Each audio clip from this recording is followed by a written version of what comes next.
So it's talking about your speaker systems, and it was just, you have stereo, you have your left, right, but you just remember like only really the middle gets stereo. The outside will just sort of get a weird mono variant. Mono is just everything right in the middle. You can see this more in like theaters, but you can do left, center, right.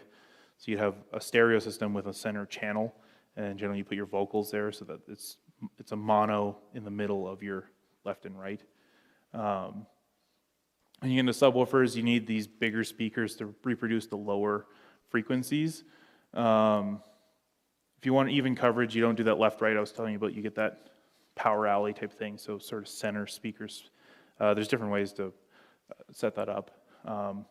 You can even get cardioid speakers, subwoofers, so the bass only goes one direction. So if you don't want a lot of low end on the stage, you can buy subwoofers that don't shoot backwards by using cancellation, or you can set it up yourself if you have multiple speakers. So here's an example of a cardioid setup. You can see one subwoofer is the wrong way.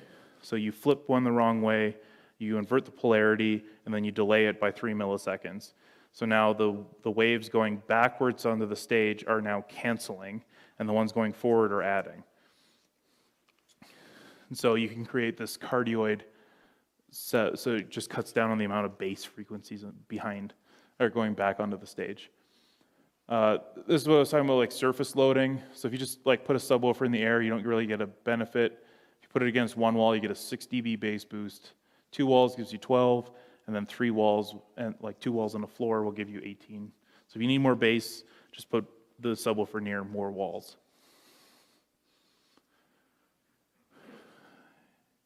Yeah, so that was that 1 to 2 distance. You just generally, for the volume wise, you don't want to have more than a 1 to 2. If not, you'll need delays. And then point your speakers where the people are. The more energy we can keep off the walls, the better. So shoot it at the people. Subs in the middle are better usually. There's your stereo system.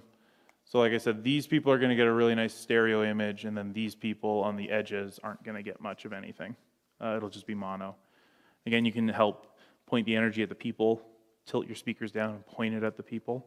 These speakers here, the portable, there's 2 holes to put on the pole. One is 0 degrees, so it'd be straight out. I have it in the -7 degree one, so it's pointed down. So more of it's hitting into the chairs instead of just flying over top of you guys.